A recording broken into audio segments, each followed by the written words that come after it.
In September 1864, during Sheridan's chaotic retreat through the Shenandoah Valley, a civilian telegraph lineman named Elias Cord spliced and rerouted over 1,100 feet of downed signal wire in a single night under Confederate fire.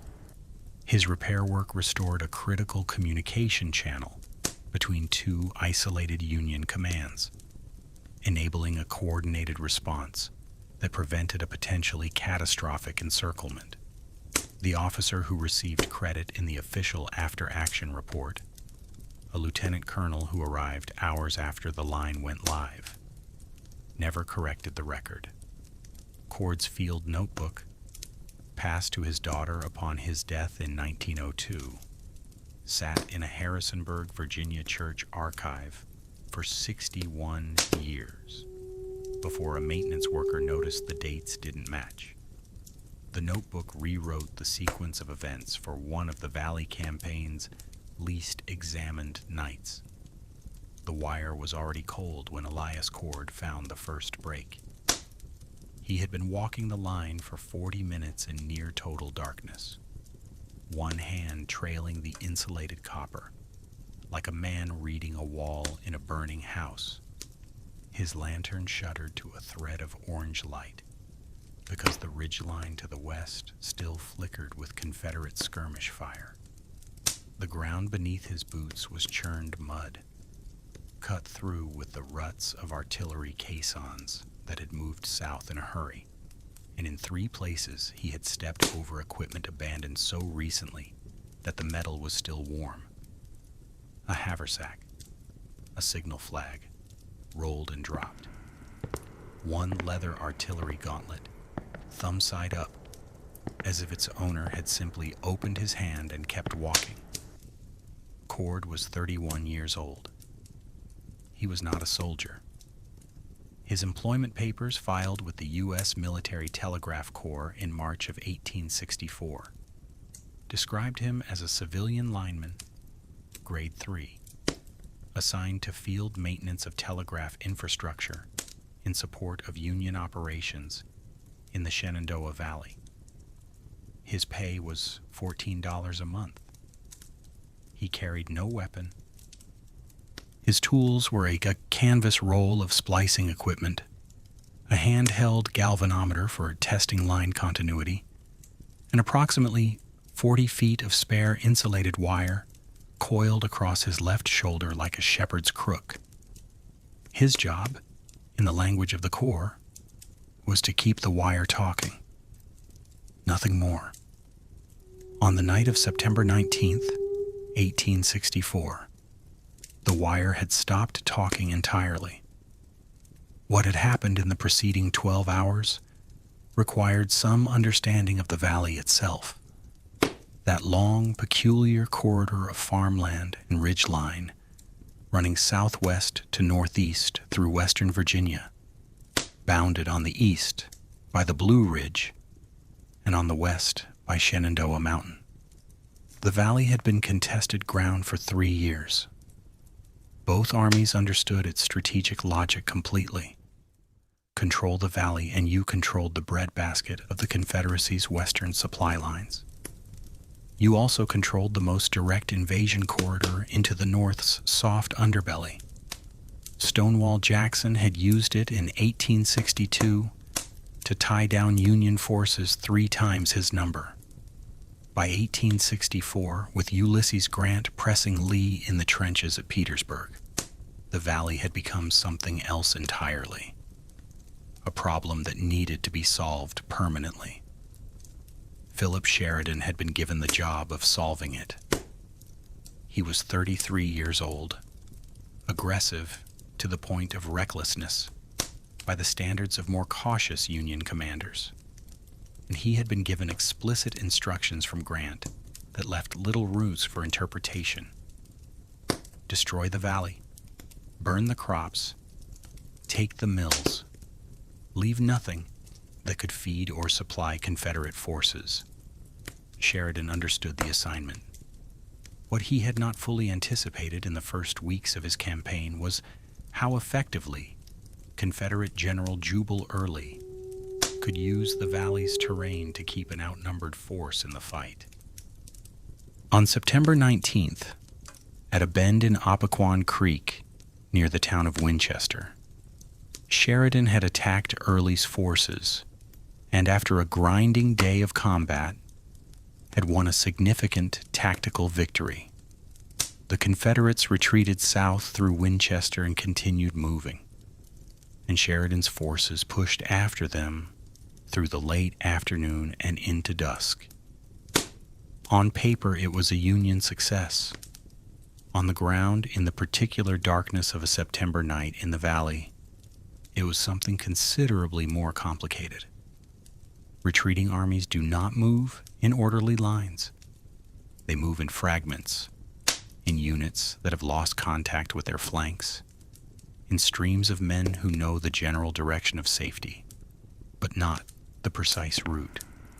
Confederate rearguard cavalry had spent the afternoon doing what rearguard cavalry does, slowing the Union pursuit, cutting supply lines, and, where possible, taking down the telegraph wire that the Union Army used to maintain communication between its scattered commands.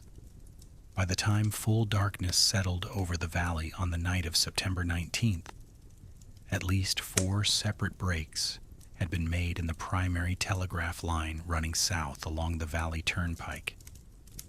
2 relay stations had lost contact with each other. 1 forward command post had gone entirely dark. The officer commanding that forward post was Brigadier General George Crook, whose division had pushed south faster than the main body of Sheridan's army, and now occupied a position of some tactical delicacy, far enough forward to be useful, close enough to the Confederate rear to be dangerous, and, as of approximately 9 o'clock that evening, completely unable to communicate with the Union forces behind him. The break in the line between Crook's position and the nearest Union relay station at Cedar Creek was somewhere in a 4-mile stretch of the Valley Turnpike that had seen heavy rearguard action through the afternoon. That stretch ran through open farmland, across 2 creek beds, and along a wooded ridge line from which Confederate skirmishers had been firing as recently as 2 hours before Cord began his walk. He had been sent because there was no one else. The Military Telegraph Corps in the Shenandoah Valley in the fall of 1864 was not a large organization. The total complement of linemen assigned to Sheridan's forces numbered fewer than 30 men spread across an operational area covering hundreds of square miles. Of those, several had been detached to support the main army's advance.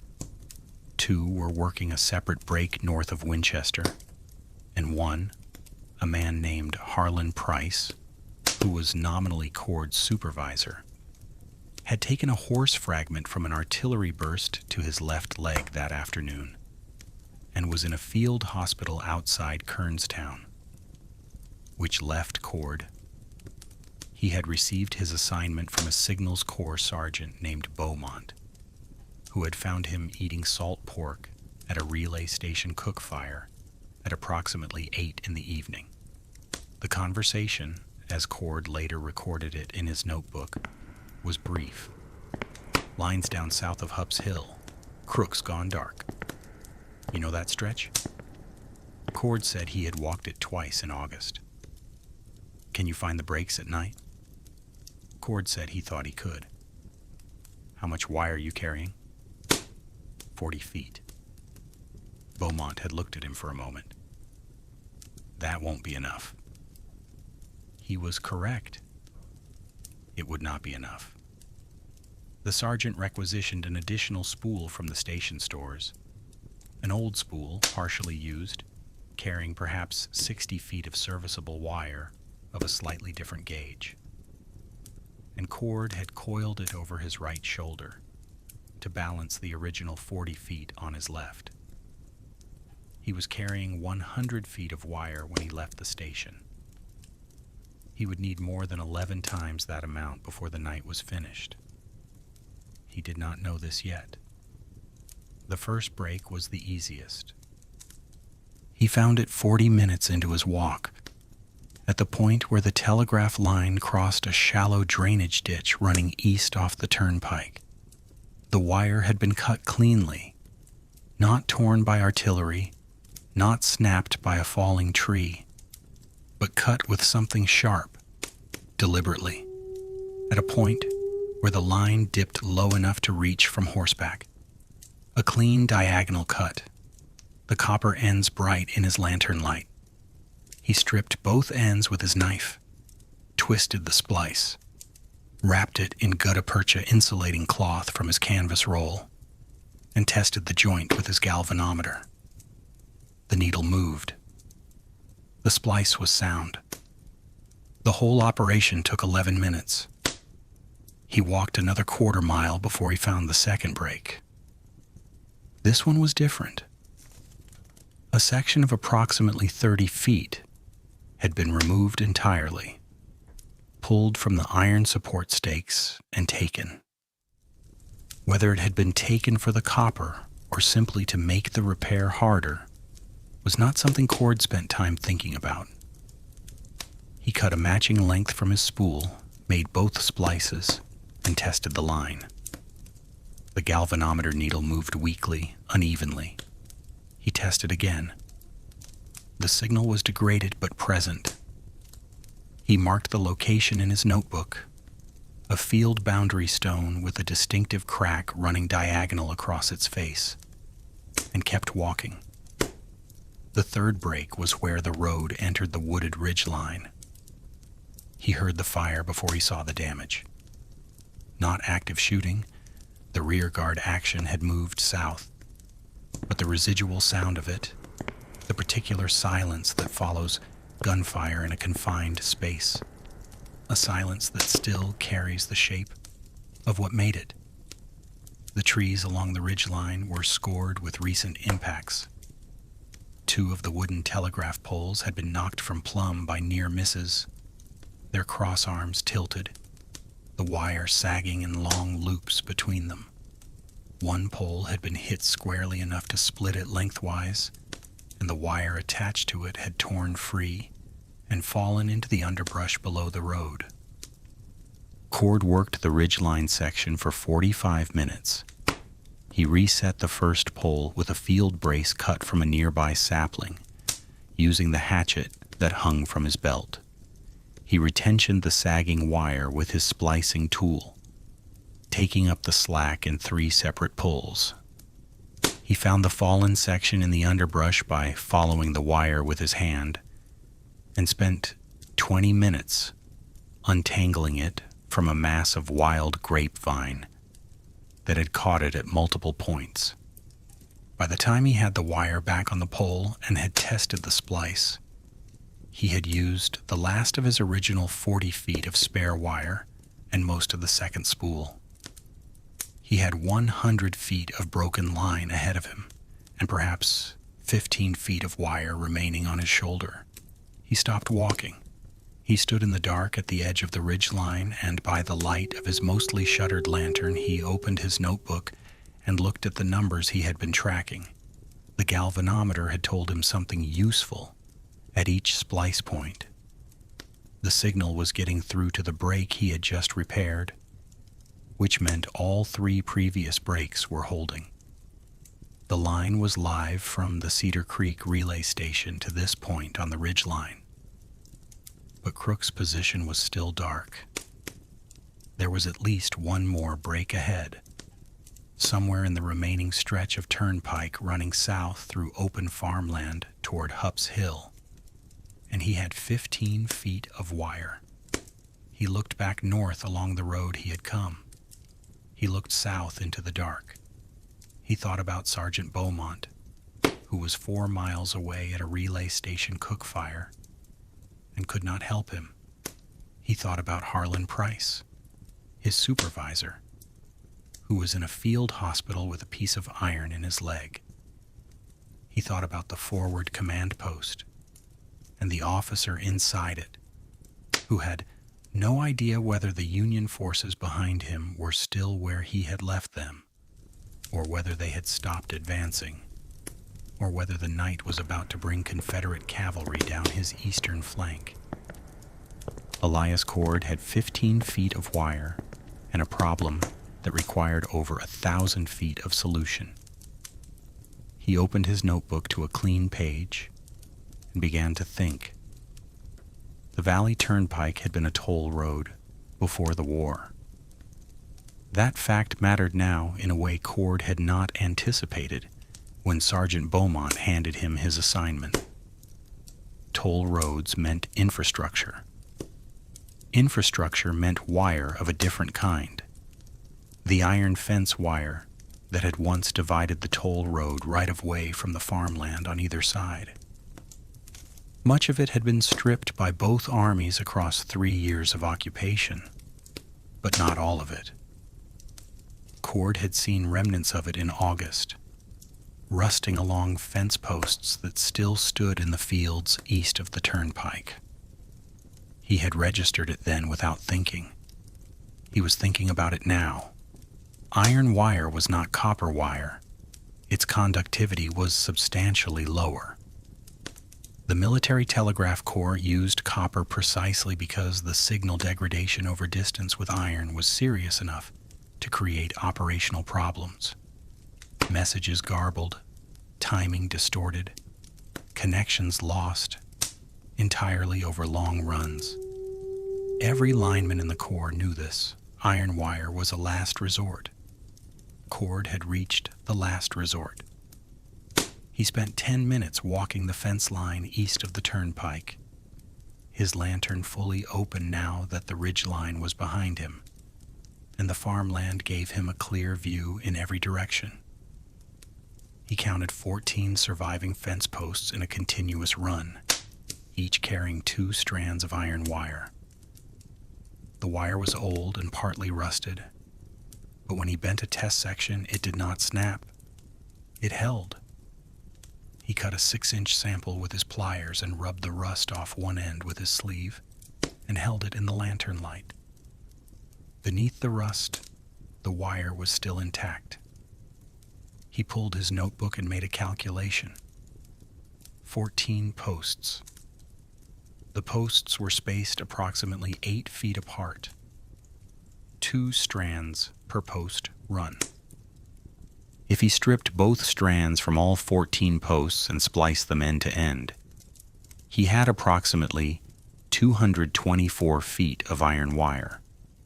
It was not enough to close the remaining gap on its own, but if he combined it with what was left on his spool, and if the final break was within 240 feet of his current position, he tested his galvanometer against the turnpike line at the nearest pole. No signal. The break was still ahead of him. He walked south another 300 yards and tested again. Still nothing. He walked another 200 yards.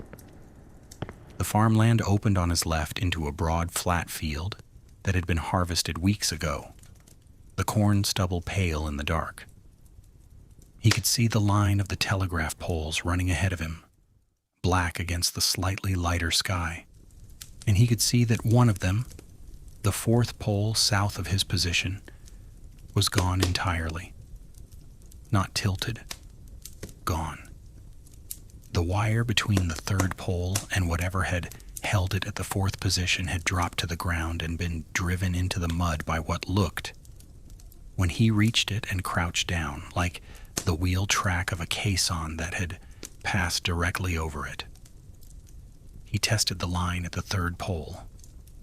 Signal from the north. Cord was standing at the southern edge of a live line with a gap ahead of him and 240 feet of improvised repair capacity on his shoulder. He measured the gap by walking it. It was 310 feet. He stood in the middle of a dark cornfield in the Shenandoah Valley. 310 feet of broken telegraph line in front of him, and Confederate cavalry somewhere in the dark to the south. and he subtracted 240 from 310 and got a number he did not want. He needed 70 more feet of wire. He found it in the farmhouse. The house stood back from the turnpike, perhaps 60 yards, a 2-story frame structure that had been emptied by its owners or by one of the armies. Cord could not tell, and left standing. The door was open. He went inside with his lantern fully open and moved through the rooms, quickly and without sentiment, looking for anything that carried copper or iron in a length that could serve. He found it in the kitchen, a spit assembly above the fireplace, rigged with a hand-cranked mechanical rotisserie, used a continuous loop of heavy iron wire as its drive element. The wire loop, when he unhooked it and stretched it straight, measured approximately 30 feet. He cut it and coiled it over his shoulder. In the cellar he found what appeared to be the frame of a small mechanical loom, dismantled and stored in sections. The heddle frames were strung with iron wire. He pulled the stringing from 2 frames and estimated in the lantern light another 45 feet. He had his 70 feet. He walked back to the gap in the line and began working. It took him 4 hours. Not 4 hours of continuous splicing, 4 hours of the particular grinding labor of improvised field repair under conditions that resisted every shortcut. The iron wire from the fence posts was stiff and difficult to work. The splice joints required multiple wraps to achieve any mechanical strength, and each joint had to be tested before he moved to the next section.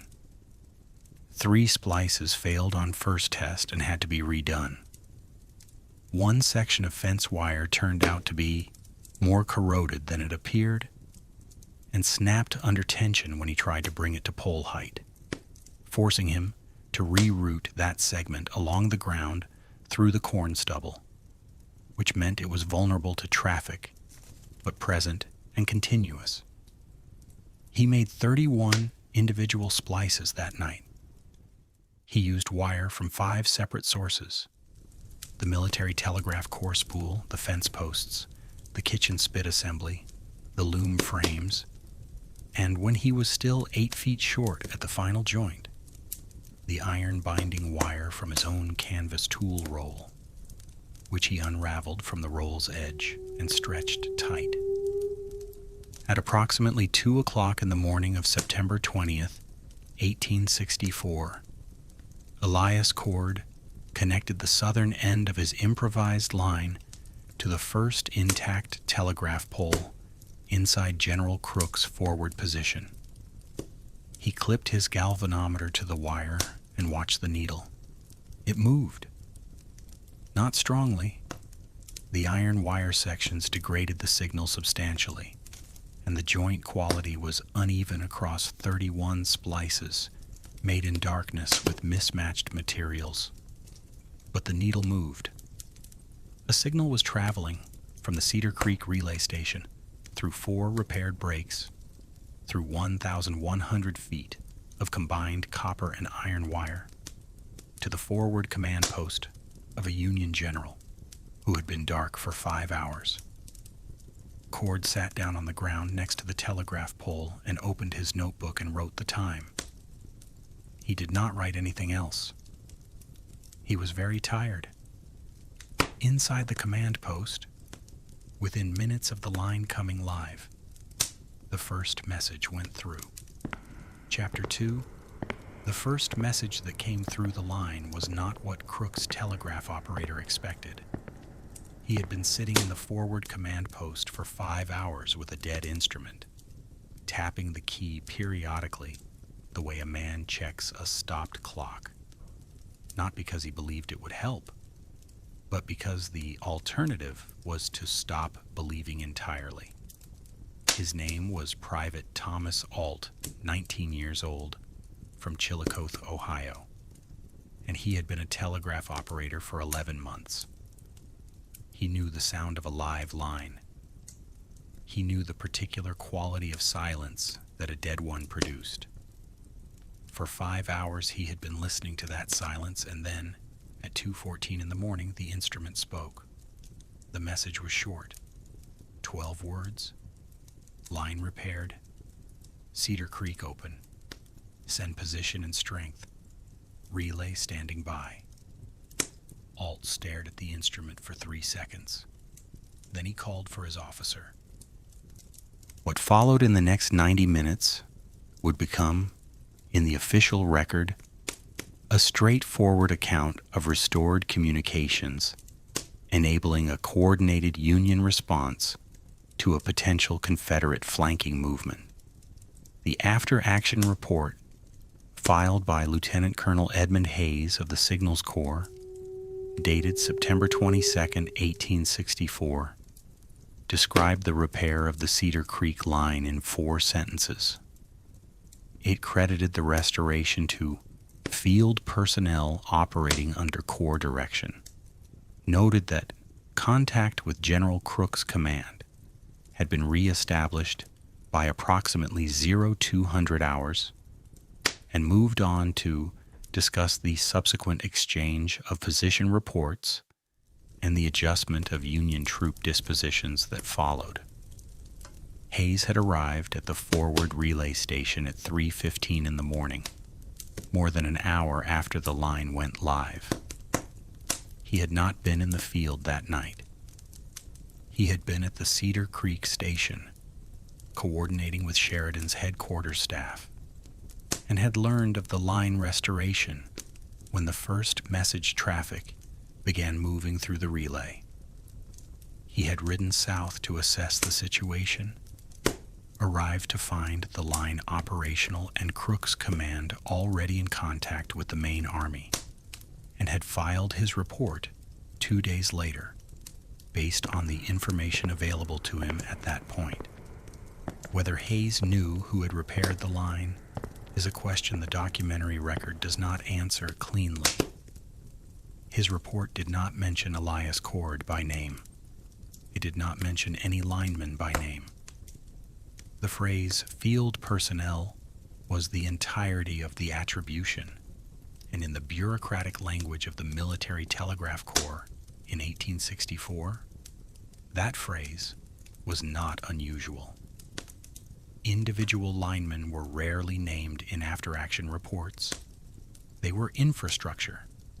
They were the wire itself, necessary, functional, and largely invisible. Cord was back at the Cedar Creek relay station by 4 in the morning. He had walked the 4 miles north in darkness, arriving with empty wire spools, a canvas tool roll missing its binding wire, and mud on his boots up to the knee.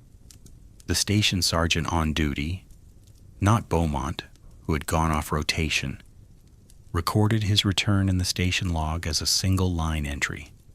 E. Cord, lineman, returned from field repair. Valley Pike South Sector, 0400 hours. That entry and the notebook in Cord's pocket were the only 2 documents in existence that placed him at the break site that night.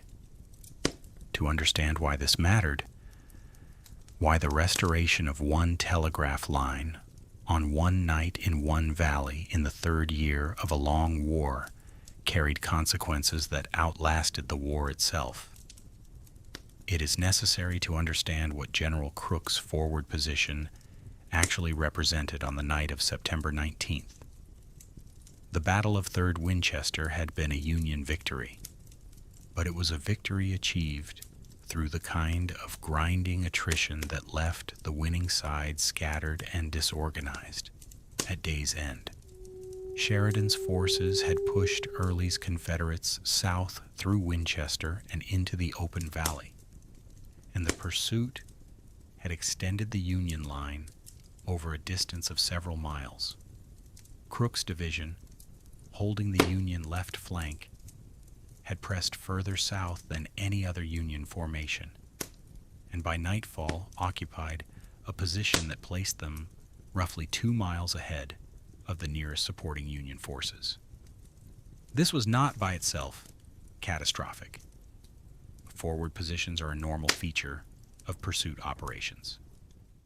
But it became potentially catastrophic when the telegraph line went down and Crook lost the ability to communicate with Sheridan's headquarters. Early's retreating army was not destroyed. It was hurt, and it was moving south, but it retained cohesion and fighting capacity.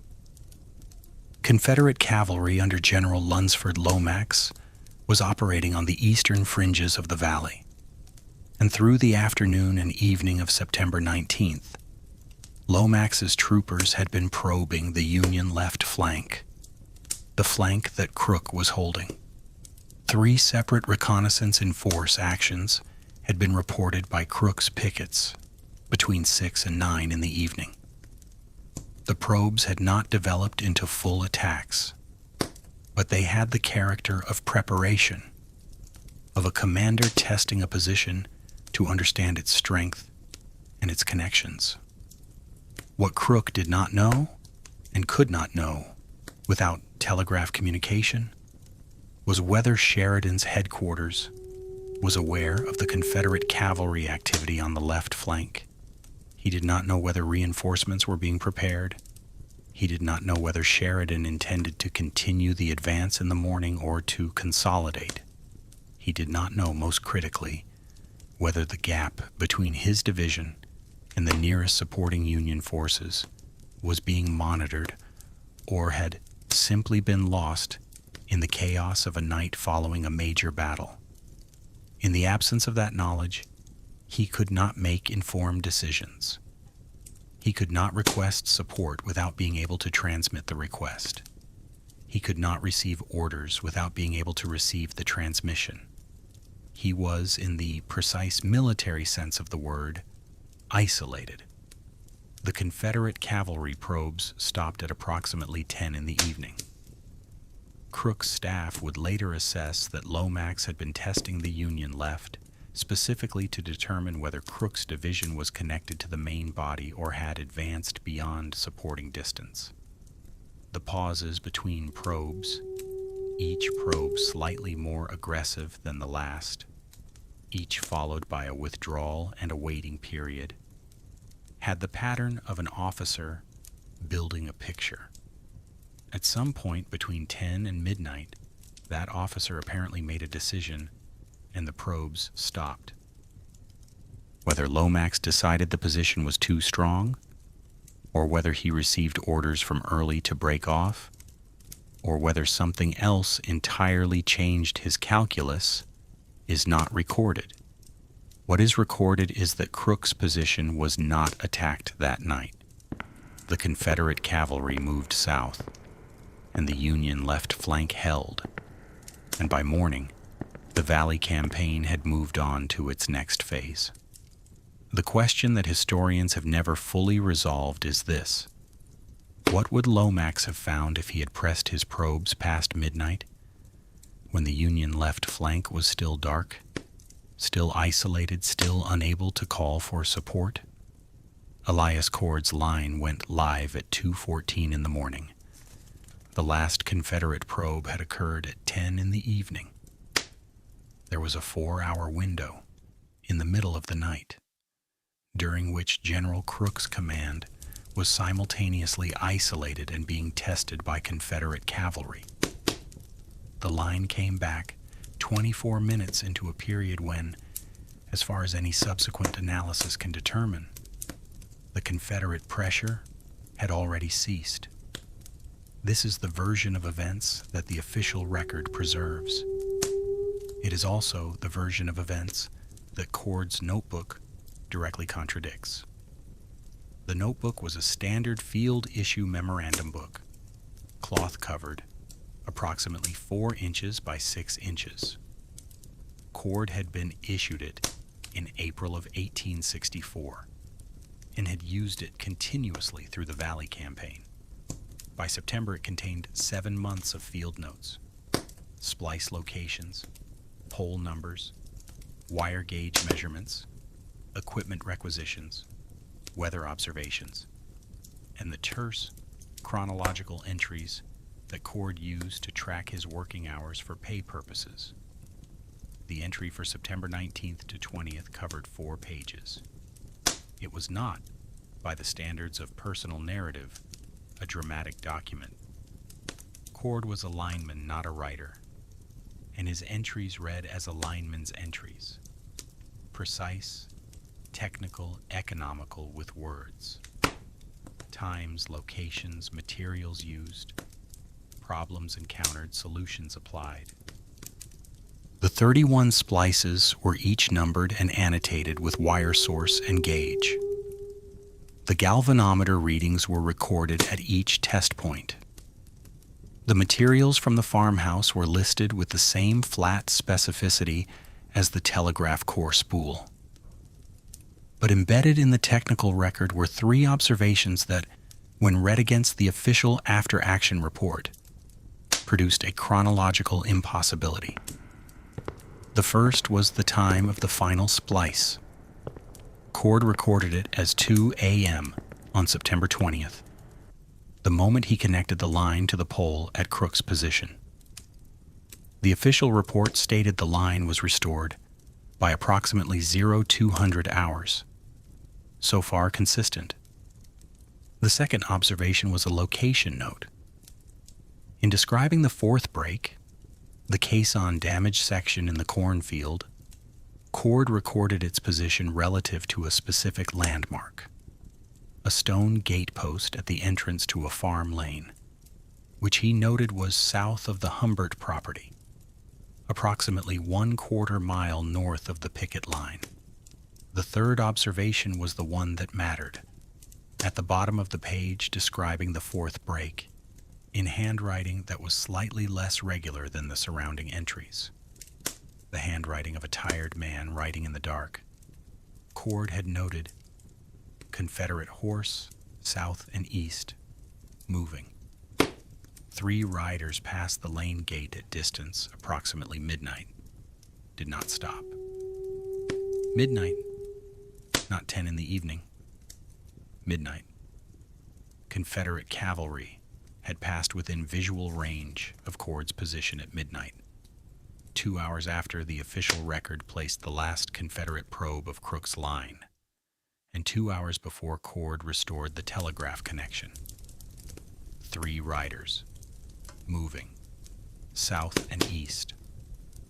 Cord had not reported this observation to anyone. He had written it in his notebook and continued working. He had been a civilian lineman doing a repair job in a dark cornfield, not a military observer with a reporting obligation, and 3 riders at distance in the dark were not something he had any mechanism to report, even if he had wanted to. He had no functioning telegraph line. He had no horse. He was 4 miles from the nearest Union station and in the middle of a splice job that required his complete attention. He had written it down and kept working. The implication of that note, read carefully, read against the timeline, was significant. If Confederate cavalry was still present and moving in the area of the Union left flank at midnight, the picture of events that the official record preserved was incomplete. The probes may not have stopped at 10, or the riders at midnight may have been a separate element, a reconnaissance detachment, a screening force, something operating independently of Lomax's main probe activity. Either way, they were south and east of Cord's position at midnight, which placed them between his work site and Crook's command post.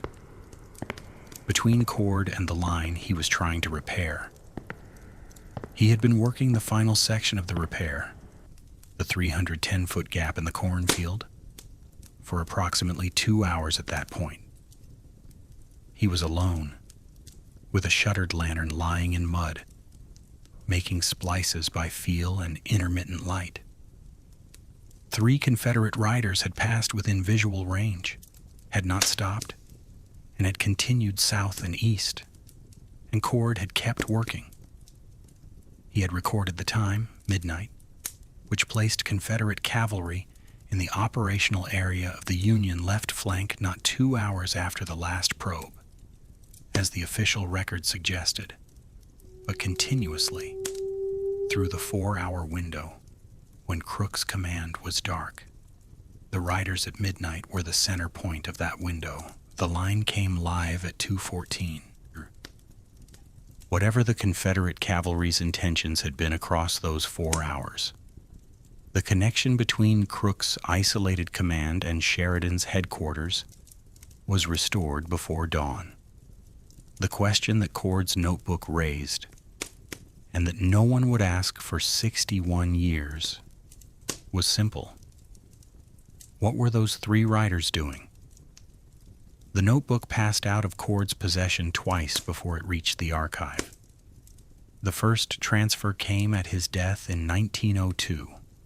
Cord had lived the last 30 years of his life in Harrisonburg, Virginia, the same valley where he had worked the line in 1864, a fact that said something about the particular attachment men develop to landscapes they have worked through difficulty. He had married in 1871, had 2 daughters, had operated a small electrical repair business through the 1880s and 1890s as the valley's towns began acquiring municipal power systems. He had never spoken publicly about the war. His obituary in the Harrisonburg Daily News ran 4 sentences and mentioned his electrical business and his church membership and his surviving family. It did not mention the military telegraph corps. His daughter Margaret received the notebook as part of a small box of personal papers. She kept it for 31 years, until her own death in 1933, at which point it passed to her daughter, Cord's granddaughter, Clara Whitmore, along with a collection of household items and documents that Clara stored in the basement of her house on Cantrell Avenue in Harrisonburg. Clara Whitmore died in 1961. Her estate was donated in its entirety to the First Presbyterian Church of Harrisonburg, which used the building on Cantrell Avenue as a storage facility for donated goods intended for distribution to congregation members and local charities. The box containing Cord's papers, the notebook, his original employment contract with the Military Telegraph Corps, 3 letters from the Corps dated 1864 and 1865, and a photograph of Cord taken approximately 1880 was placed in a shelf in the church basement storage room and remained there, undisturbed, for 2 years. In the spring of 1963, a maintenance worker named Harold Sykes was reorganizing the church basement storage to make room for a new water heater installation. He moved boxes, sorted donations, and worked his way along the shelving systematically. When he reached the box containing Cord's papers, he opened it to assess its contents and decide whether it should be kept or discarded. Harold Sykes was not a historian. He was a maintenance worker who happened to have spent 2 years at a community college studying American history before his money ran out, and he took the church job. He opened the notebook and read the first entry, which was dated April 3rd, 1864, and located the writer at a telegraph relay station near Martinsburg, West Virginia. He read the September 19th entry. He read the September 20th entry. He read the note about the 3 Confederate riders at midnight. He sat down on a basement step and read the notebook from the beginning. Then he made a phone call to the history department at Madison College, which was 3 miles away. The professor who took that call was a 34-year-old Civil War historian named Dr. James Wertenbaker, who was in the second year of a research project on Union signals operations in the Shenandoah Valley. He had been working with the official records of the War of the Rebellion. the massive multi-volume compilation of Union and Confederate military documents assembled after the war, and had spent considerable time with the after-action reports from the 3rd Winchester engagement. He knew Lieutenant Colonel Hayes's report. He knew the 4-sentence description of the line repair. He knew the phrase field personnel. When Sykes read him the September 19th notebook entry over the phone, Wertenbaker asked him to stop and repeat the time of the final splice. Sykes read it again. 2 a.m. Wertenbaker asked him to read the entry about the Confederate riders. Sykes read it. Midnight. 3 riders. South and east. Moving. There was a silence on the phone line. "Don't let anyone touch that notebook," Wertenbaker said. "I'll be there in 20 minutes. He arrived in 15. He spent 2 hours in the church basement with the notebook and a legal pad, transcribing every entry from September 17th through September 22nd. He compared the splice locations Cord had recorded against his own research notes on the Valley Turnpike's infrastructure. The stone gatepost, the Humbert property, the cornfield. Every physical reference was checkable against period maps and property records. Everyone matched. The notebook was genuine, but genuine was only the beginning of the problem. A genuine notebook placed a real lineman at the repair site on the night in question and recorded his completion time as 2 a.m., consistent with the official report. The Confederate riders at midnight were a complication, a shadow at the edge of the frame, but not by themselves a refutation of anything. 3 riders moving south and east at distance could mean many things. They could be stragglers. They could be Confederate couriers on a separate mission entirely. They could be the last element of Lomax's probe activity, withdrawing 2 hours later than the main body. What they could not be, what the notebook would not allow them to be, was absent. The official record had constructed a picture in which Confederate pressure on the Union left flank ended at 10 in the evening, leaving a quiet 4-hour window during which Cord's repair, whenever it happened, had restored the line before morning without particular urgency. The narrative logic of that picture was tidy. It said, the line went down, the line was repaired, the danger had already passed. Cord's notebook said something different. It said, the line went down. A civilian worked alone in the dark for 6 hours to repair it.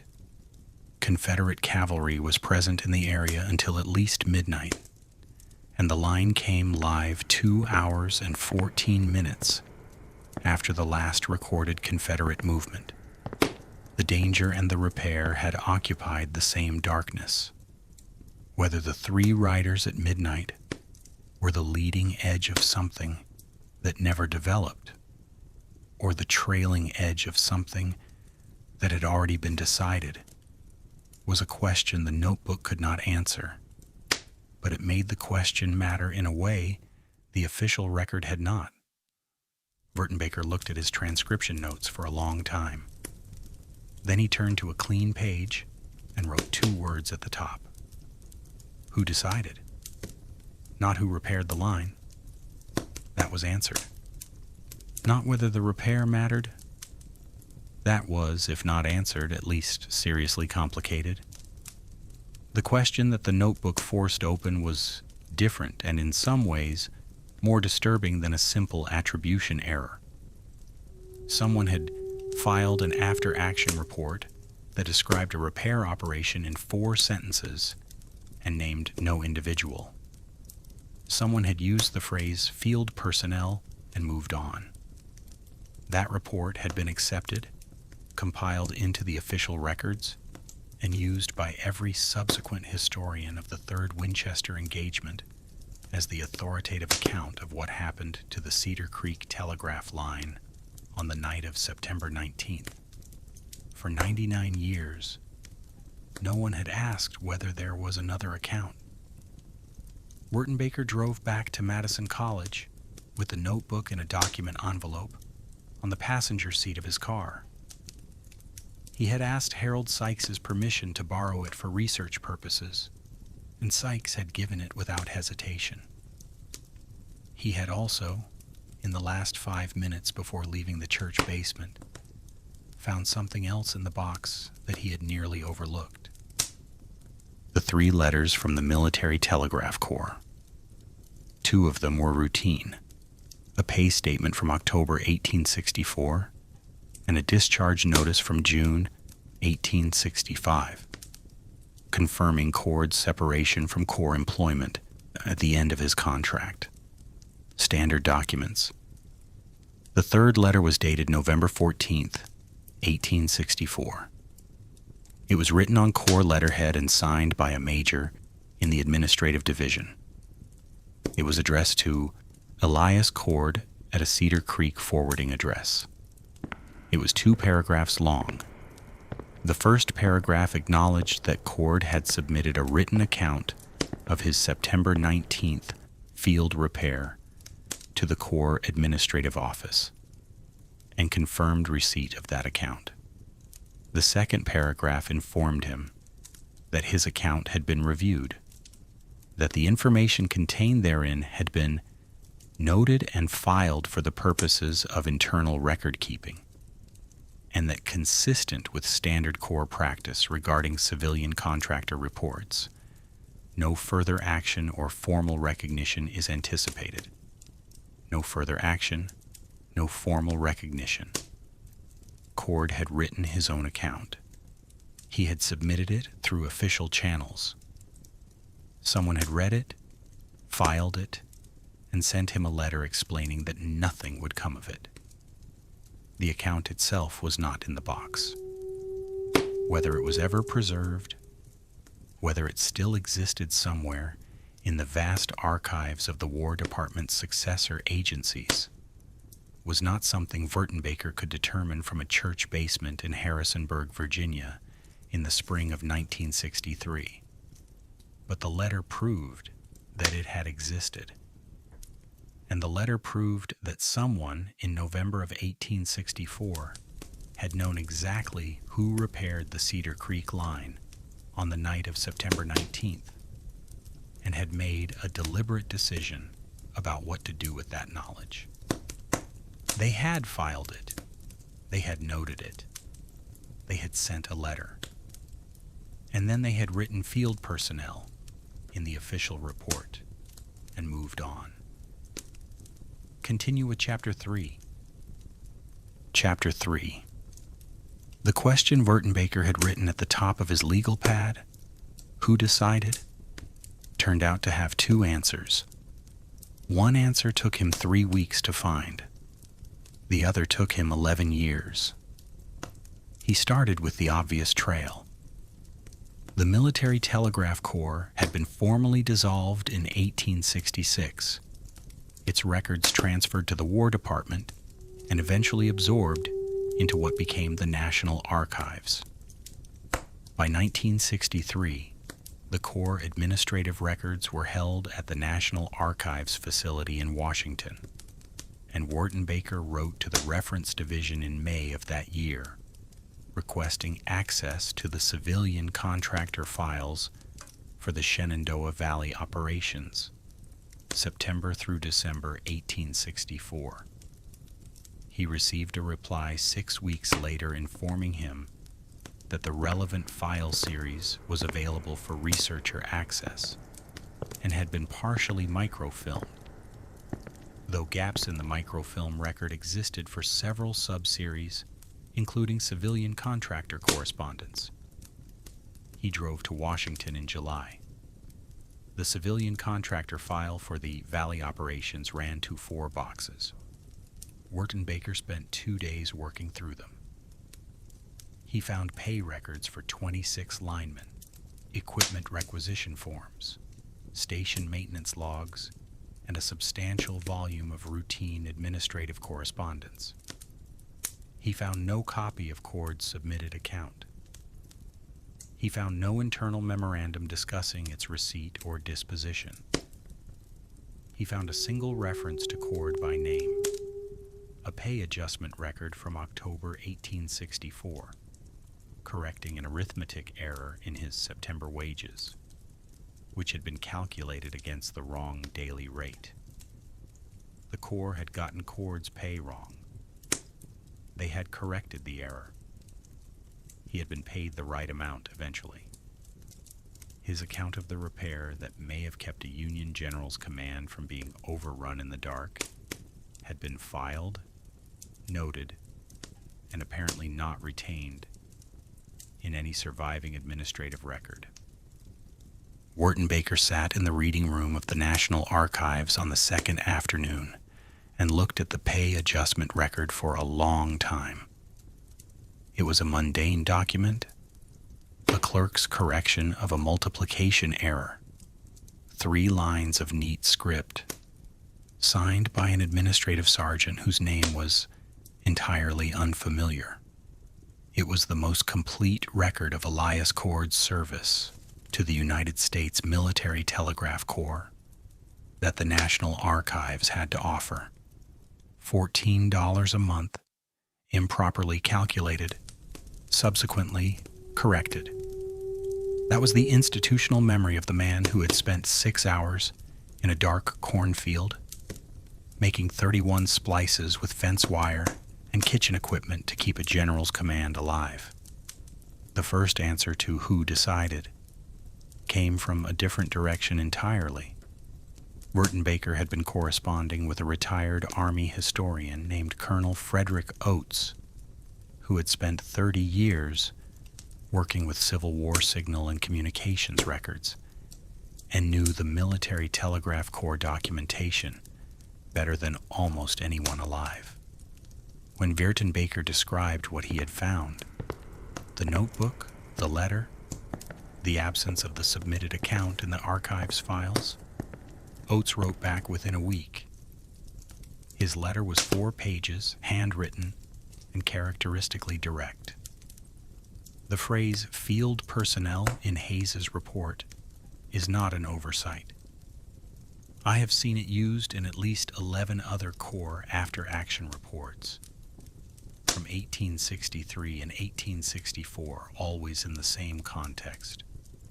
Repair work performed by civilian contractors in situations where the work was significant enough to mention, but the individual performing it was not an officer and not subject to formal commendation. The Corps had a specific institutional reason for this practice, which I will explain. Civilian contractors in the Telegraph Corps occupied an awkward administrative position. They were not soldiers. They could not be commended under military regulations without a formal petition process that required officer endorsement at the regimental level and above. In practice, this meant that commending a civilian lineman for field work required the endorsing officer to essentially argue that a civilian had done something a soldier should have been doing, an argument that reflected poorly on the officer's own command and was therefore almost never made. The alternative, naming the civilian in the report without commendation, created a different problem. It invited the question of why no commendation had been submitted, which invited scrutiny of the officer's own actions on the relevant night. Field personnel solved both problems. It acknowledged the work without naming the worker. It closed the question before it could be opened. Wertenbaker read the letter twice. Then he wrote back with one question. Was Hayes present in the field during the repair? Oates replied in 10 days. No. I checked the station logs you described against the Corps duty rosters I have on file. Hayes was at Cedar Creek Station from approximately 1900 hours on September 19th through his departure south at approximately 02:45 on September 20th. He arrived at the forward relay after the line was already live. He did not direct the repair. He did not observe it. By the time he reached Cord's work site, Cord had already walked back north. Hayes wrote the report. Hayes was the reporting officer. Hayes used field personnel. I do not think Hayes was protecting himself from scrutiny. I think he was doing something more straightforward and in some ways more depressing. I think he simply didn't know who had done the work, did not consider it his obligation to find out, and used the available administrative language to close the file. Cord submitted his account 6 weeks later in November. By that point, the Hayes report had already been compiled into the Corps records and submitted up the chain. Amending a submitted report to add a civilian contractor's name for work that had not resulted in any tactical failure, that had in fact resulted in a successful outcome, would have required Hayes to reopen a closed file, acknowledge that his original report was incomplete, and petition for recognition of a man he had never met for work he had not witnessed. The Corps replied to Cord's account with the letter you found. Noted and filed. That was the accurate description of what happened to it. It was noted. It was filed. It was not acted upon because acting upon it would have created more administrative difficulty than the Corps, in the middle of an active campaign, was prepared to absorb. This is how most of them disappeared. Not through malice, through paperwork. That was the first answer. Bureaucratic inertia. The grinding institutional logic of a wartime organization that processed thousands of reports, thousands of personnel actions, thousands of contractor files, and had developed efficient mechanisms for closing questions that did not demand to be kept open. Hayes had not lied. He had used available language. The Corps clerk had not destroyed Cord's account. He had filed it in a location that did not survive. No one had sat down and decided that Elias Cord's name would not appear in the historical record. It had simply not appeared because the mechanisms that would have put it there were not designed to accommodate a civilian lineman who had done extraordinary work without authorization, without supervision, and without any officer present to observe and endorse it. The system had not suppressed the story. The system had simply not been built to tell it. That was the first answer, and it was sufficient. And Wertenbaker might have stopped there. He did not stop there because of the second thing in Colonel Oates's letter. Buried in the third page, almost as an aside, Oates had written, "There is one element of the Hayes report that has always struck me as slightly anomalous, though I confess I never pursued it before your letter gave me reason to." In the 4 sentences Hayes devotes to the line repair, he uses a specific phrase. The line was restored to operational standard by approximately 0200 hours. The phrase operational standard is a technical designation in Corps usage, referring to a line capable of transmitting regulation speed Morse at full signal strength. The iron wire repair you describe, 31 splices, mismatched gauges, fence wire, kitchen equipment, would not have met operational standard, not remotely. A degraded iron wire line running 1,100 feet with that splice count would have transmitted at perhaps 30 to 40% of regulation signal strength. It would have worked, but it would not have been operational standard. Hayes's phrase implies a copper wire repair of professional quality. What Cord actually built was something considerably more improvised. Either Hayes did not know the details of what had been done, which is consistent with everything else, or someone described the repair to him in terms that obscured its improvised nature. I lean toward the former, but the phrase has always sat oddly with me. Wertenbaker read that paragraph several times. Then he went back to the notebook. He had been reading the notebook as a chronological record. Times, locations, materials, splices. He had been reading it for what it said about the sequence of events. He had not been reading it as a technical document. He read it again as a technical document. Cord had been meticulous. Every splice was numbered and annotated. Every wire source was identified. Every galvanometer reading was recorded. It was, in its way, an engineer's field log, the record of a man who had been trained to think precisely about the behavior of wire and signal, and who had applied that training to a problem that exceeded every resource he had been given. And embedded in the technical record was something Wertenbaker had registered but not fully examined: the galvanometer readings at each test point.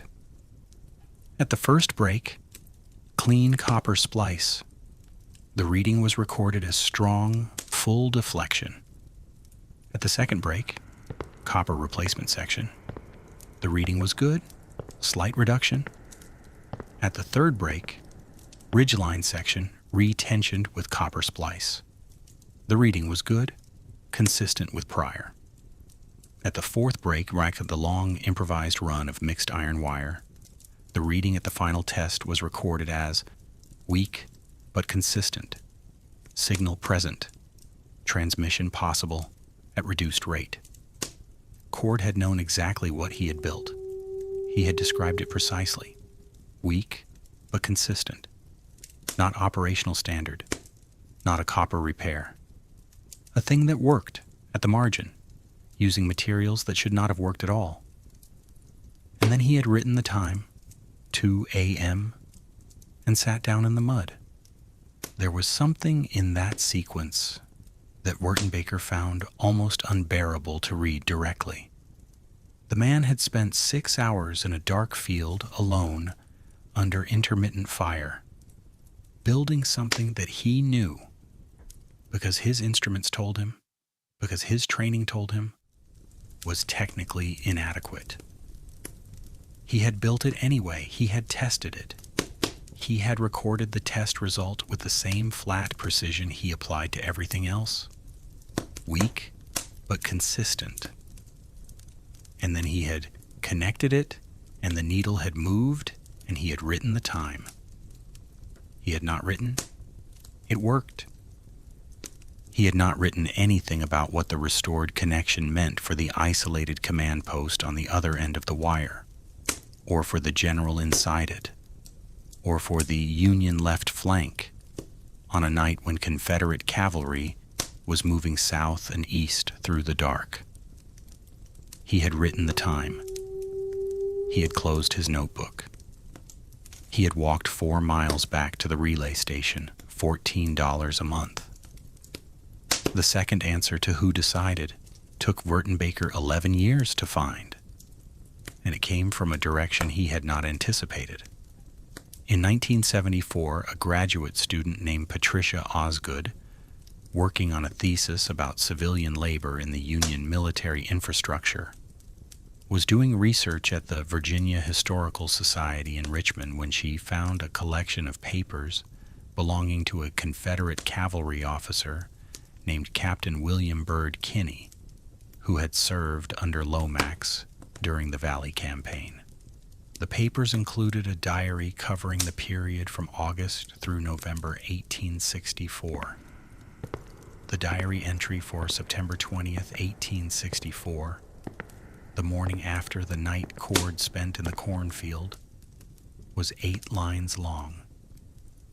Osgood photographed it and sent the photograph to Wertenbaker because she had read his 1966 paper on the Cedar Creek telegraph line and recognized the date. The entry read in Kinney's handwriting, "Received orders last night from General L to test the Yankee left for connection with the main body. Made 3 approaches between 6 and 10 o'clock. Found pickets alert and position defensible, but could not determine whether their telegraph was functioning. Sent Sergeant Howell with 2 men south on the pike at midnight to look for wire activity. Lineman working a repair would indicate the line was down and the position isolated. Howell returned at 2 o'clock, reporting 1 civilian worker seen near the pike.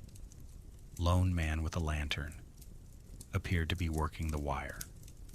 By the time Howell's report reached me and I had written to General L, recommending we press the left at first light, word came that Yankee signal traffic had resumed on the line.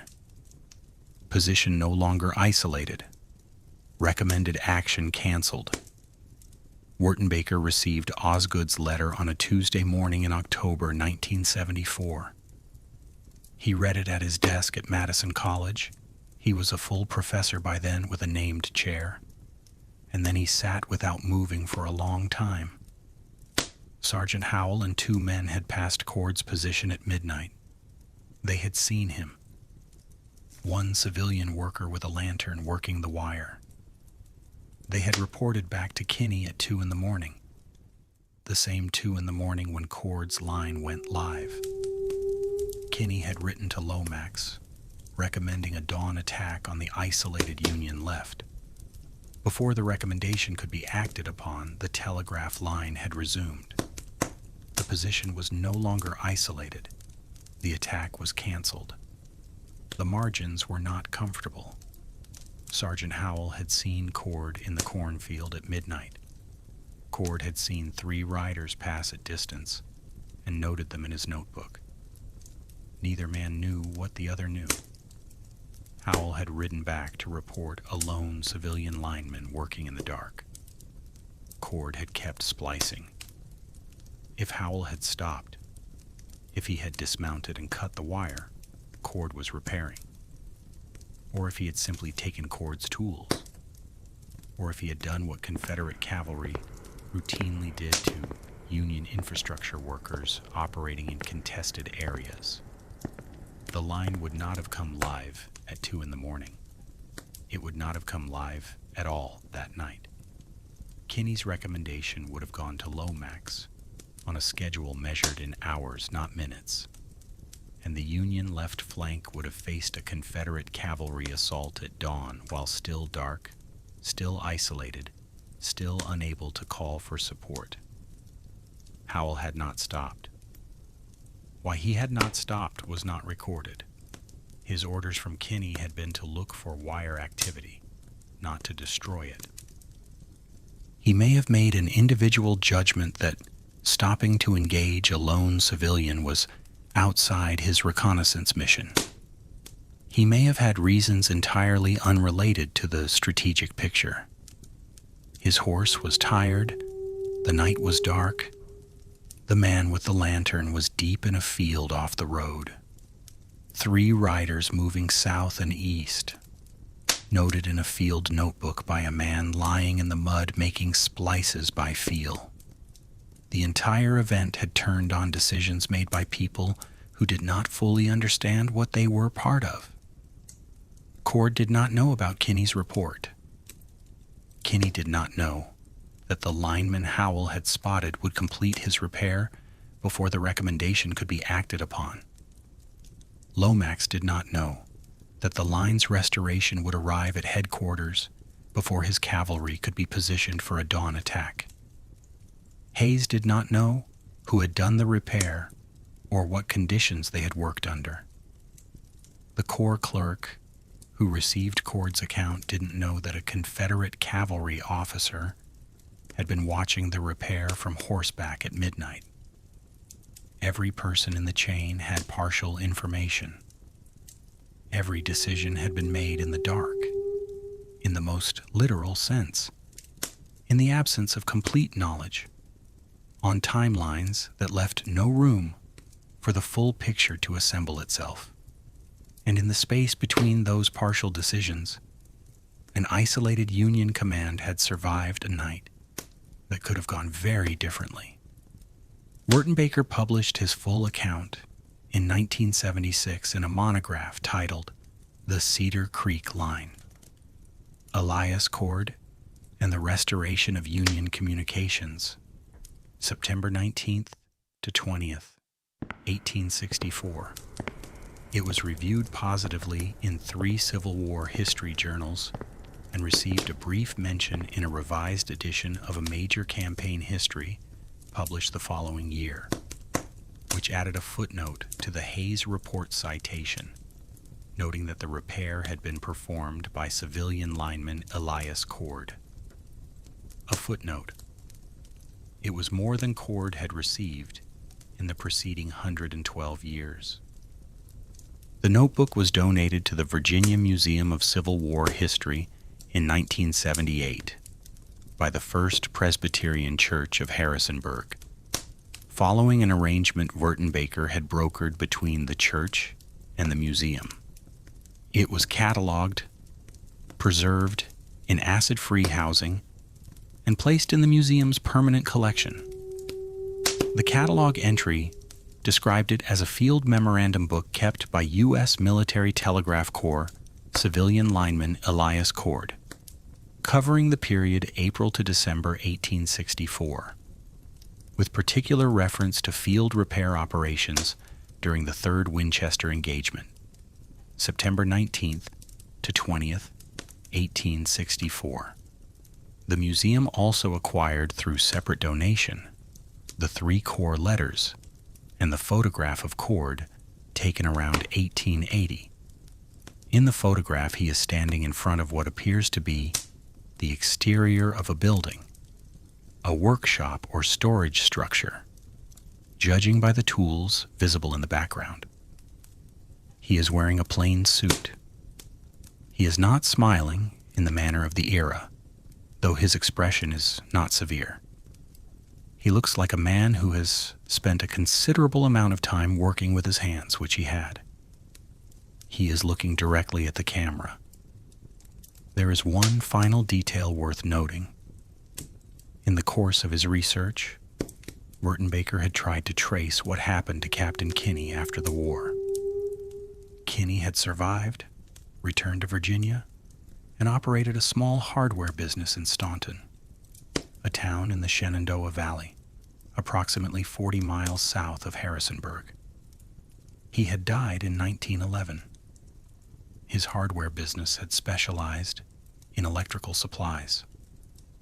By the 1890s, as the valley towns began building municipal power systems, Kinney's store had become one of the primary suppliers of wire, insulators, and electrical components for the region. One of his regular customers, Wertenbaker found in Kinney's surviving business ledgers, was a small electrical repair concern in Harrisonburg. The proprietor was listed as E. Cord.